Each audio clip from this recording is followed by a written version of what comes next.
Yo, what's up Urbaner? Semoga sehat dan sukses selalu. Kembali lagi di channel Urban Legend. Masih bersama saya Mang Oboy yang pada kesempatan kali ini akan menceritakan kisah misteri penghabisan nyawa di sebuah peternakan. Semua korban ditemukan tanpa kepala. Bagaimana kisahnya? Langsung saja kita simak. Cekibron. Dikisahkan pada malam hari tanggal 31 Maret tahun 1922 telah terjadi peristiwa menggemparkan di ladang dan kediaman keluarga Graber di Hinterkaifeck, Bavaria, Jerman. 6 keluarga Graber yang terdiri dari Andreas 63 tahun, sang istri Kazila 72 tahun, putri mereka Victoria 35 tahun, dan 2 anak Victoria yaitu Kazila 7 tahun dan Joseph 2 tahun. Serta pembantu baru Maria Baumgartner 44 tahun. Mereka tewas secara mengenaskan, dengan kepala dipotong menggunakan alat sejenis cangkul bergagang panjang. Kejanggalan dari penghabisan nyawa 6 orang tersebut adalah tidak satu orang pun terlihat melakukan perlawanan ketika dihabisi. Dari hasil autopsi, ditemukan fakta bahwa semua anggota keluarga Graber dihabisi dengan sadis. Tengkorak, kepala, dan wajah mereka hancur dihantam benda sejenis cangkul. Bagian yang paling memilukan dialami si kecil Kazila. Sebab ketika ditemukan, mayatnya terlihat menggenggam sejumlah rambut. Polisi menduga ia sangat ketakutan sehingga tanpa sadar menarik rambutnya sendiri. Selama investigasi, polisi mencurigai lebih dari 100 orang sebagai eksekutor. Namun penyelidikan tidak pernah membuahkan hasil. Bahkan hingga tahun 1986, batas waktu terakhir penyelidikan oleh pihak kepolisian, kasus penghabisan nyawa keji ini tidak juga terungkap. Kronologi penemuan jasad tanpa kepala. Pada 1 April 1922, 2 pengantar kopi yaitu Hans dan Edward Sikorski tiba di ladang Graber untuk memberikan pesanan. Mereka sempat mengetuk pintu beberapa kali, tetapi tidak ada jawaban. Keduanya pun akhirnya meninggalkan kediaman Graber dengan perasaan curiga. Kecurigaan itu turut dirasakan pihak sekolah Kazila.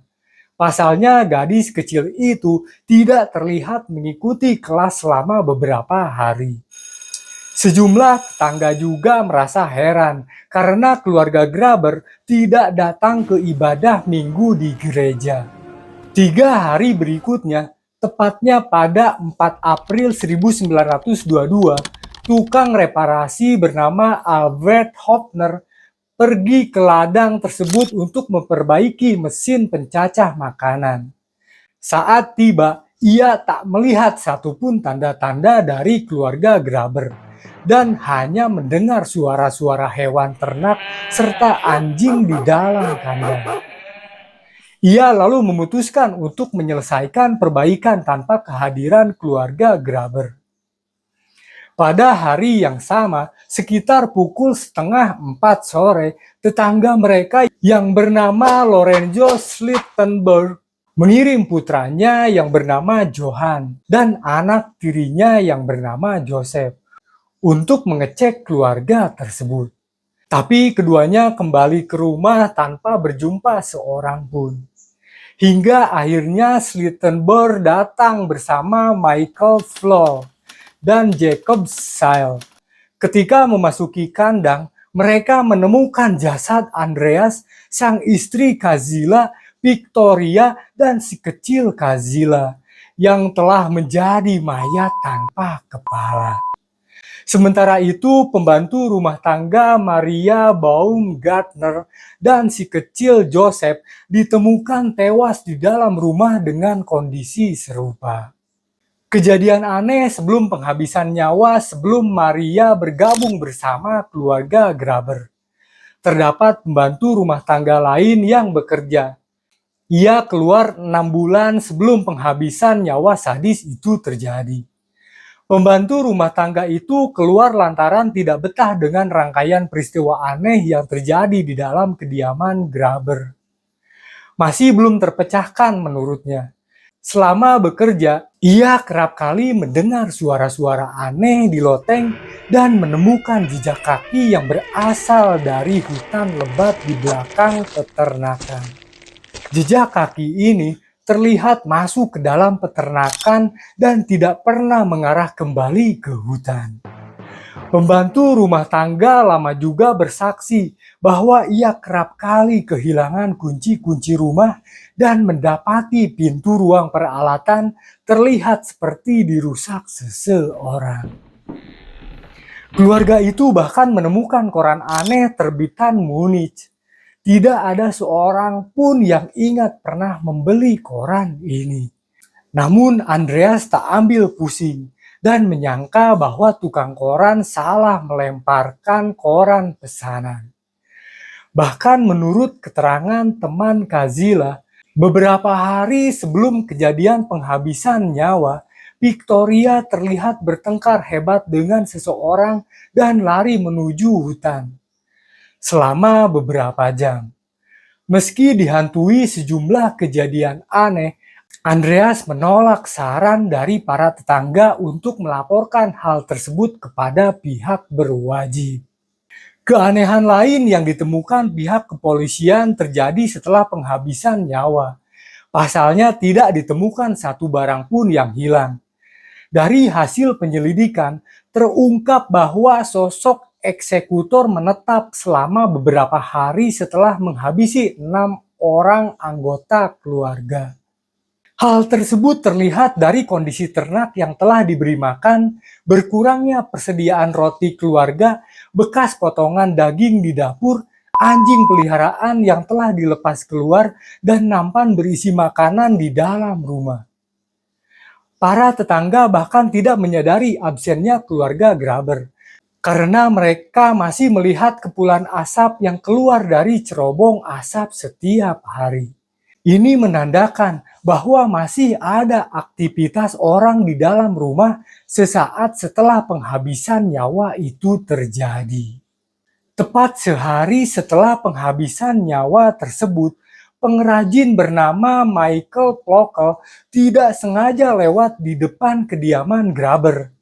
Ia mengaku melihat seseorang tengah menyalakan oven rumah. Selain itu, Plokel juga mendapati bahwa aroma yang dikeluarkan cerobong asap memiliki bau menyengat yang busuk. Pada hari yang sama, pukul 3 dini hari, petani sekaligus pemotong daging bernama Simon Regeblender mengaku melihat 2 orang misterius di tepi hutan dekat peternakan keluarga Graber. Saat bertatapan dengan Ray Blender, 2 orang itu memalingkan wajah mereka. Ketika mendengar tentang berita kematian keluarga Graber, Ray Blender yakin 2 sosok misterius itu ikut andil dalam penghabisan nyawa tersebut. Namun keduanya tidak pernah diidentifikasi secara jelas oleh pihak kepolisian. Suspek penghabisan nyawa. Berikut sederet tersangka penghabisan nyawa dari banyaknya tersangka yang dicurigai pihak kepolisian. Tersangka 1, Carl Gabriel. Victoria telah melahirkan anak keduanya, yaitu Joseph, tanpa kehadiran suaminya yang bernama Carl Gabriel. Joseph dikabarkan merupakan anak Victoria hasil dari hubungan incest yang dilakukan dengan ayahnya, yaitu Andreas. Andreas dikabarkan pernah meruda paksa Victoria dan perbuatan incestnya tersebut sempat dilaporkan ke pengadilan, serta diketahui oleh seluruh penduduk desa. Sehingga mereka memberikan hukuman terhadap Victoria dan Andreas. Pada tahun 1915, Victoria sempat dipenjara selama 1 bulan, dan Andreas sempat diusir dari Hinterkaifeck selama 1 tahun. Suami Victoria dilaporkan telah terbunuh di Arras, Prancis, oleh serangan peluru dalam Perang Dunia Pertama. pada bulan Desember 1914.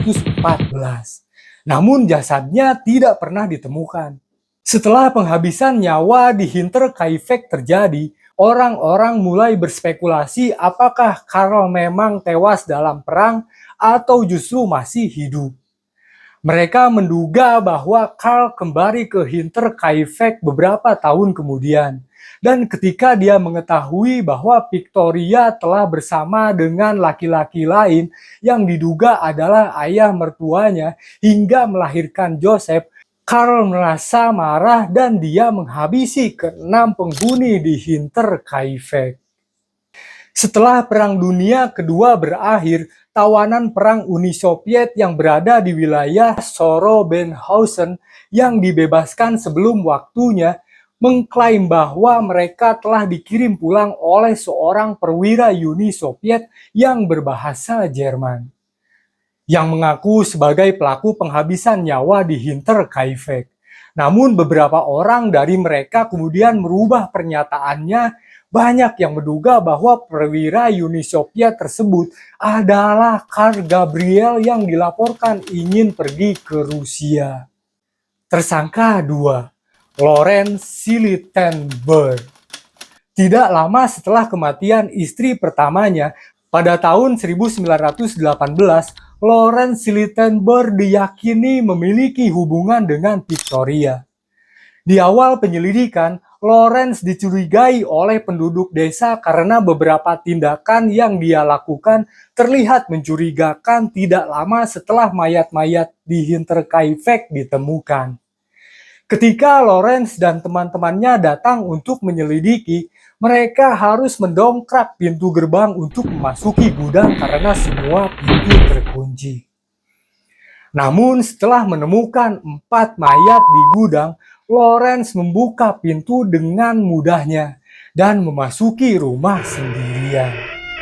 Sebuah kunci rumah dinyatakan hilang beberapa hari sebelum penghabisan nyawa terjadi.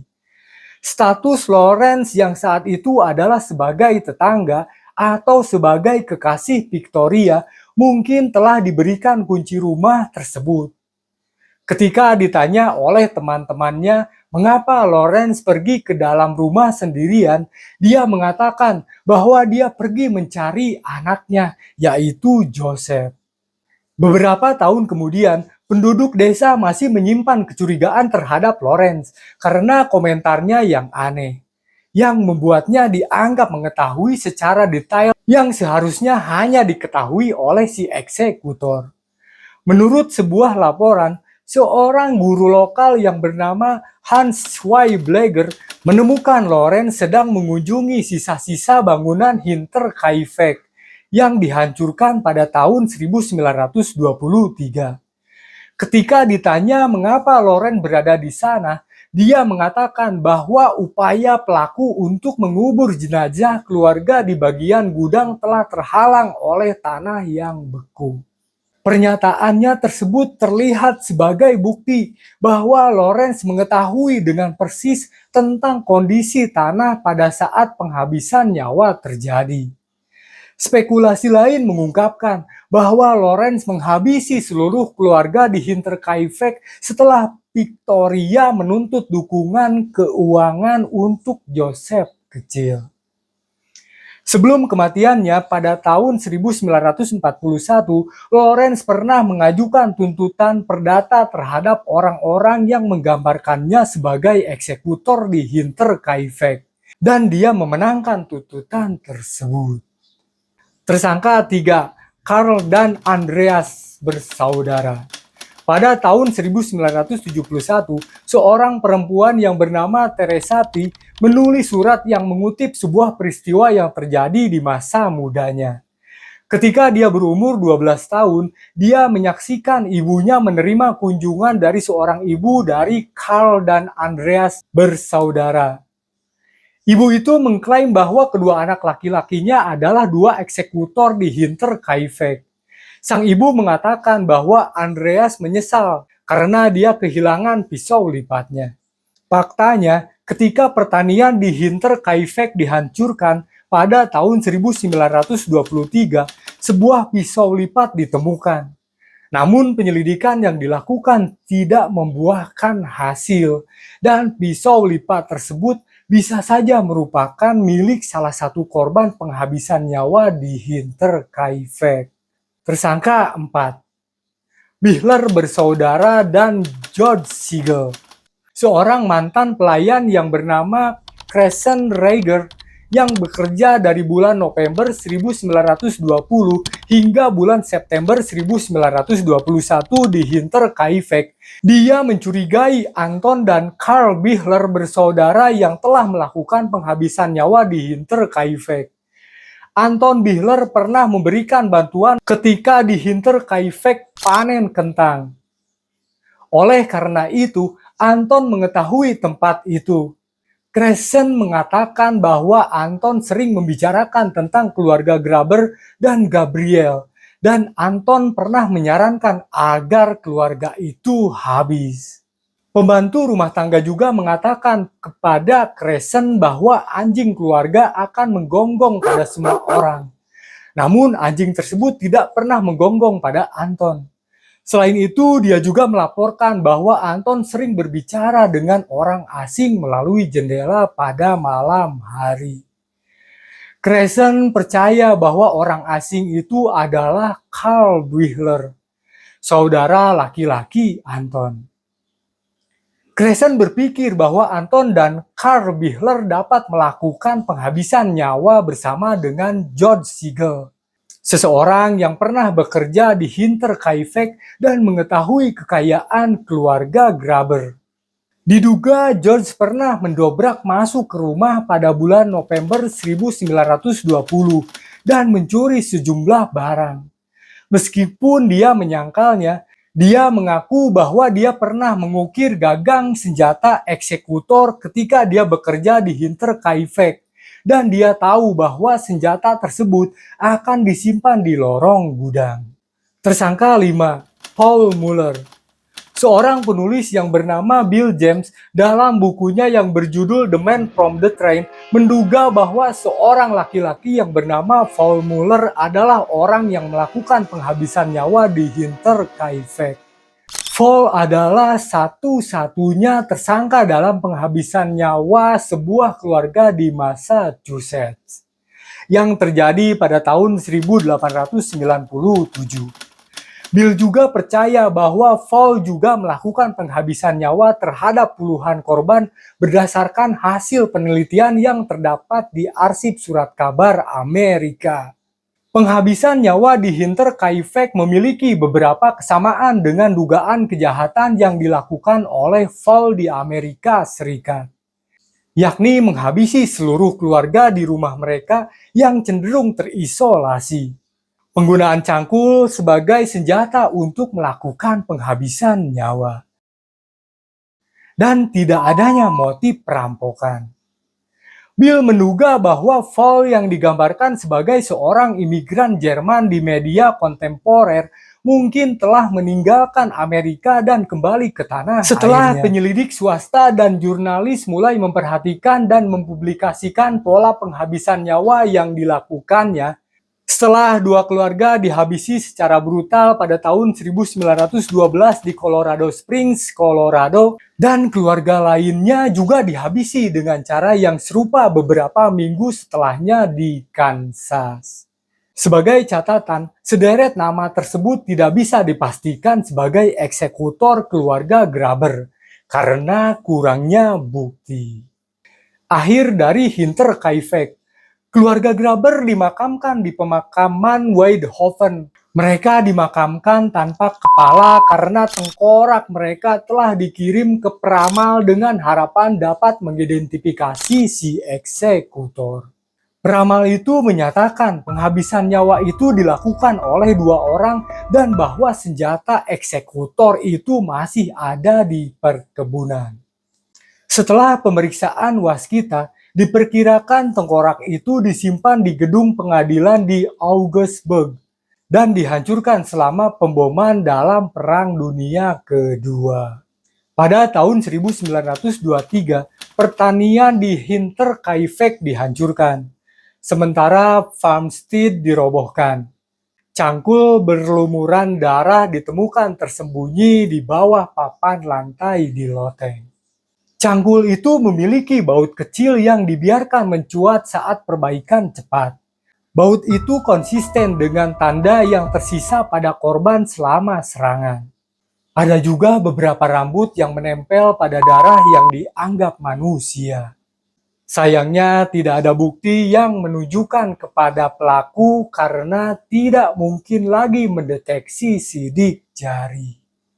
Bahkan setelah menemukan senjata eksekutor, polisi tidak lebih dekat untuk mengetahui identitas si eksekutor dan misteri penghabisan nyawa di Hinterkaifeck tetap belum terpecahkan. Setelah pembongkaran Palmstead, yang tersisa hanyalah sebuah tugu peringatan untuk mengenang para korban. Oke, jadi begitu Urbaner, cerita tentang kisah misteri penghabisan nyawa di peternakan Hinterkaifeck, Jerman.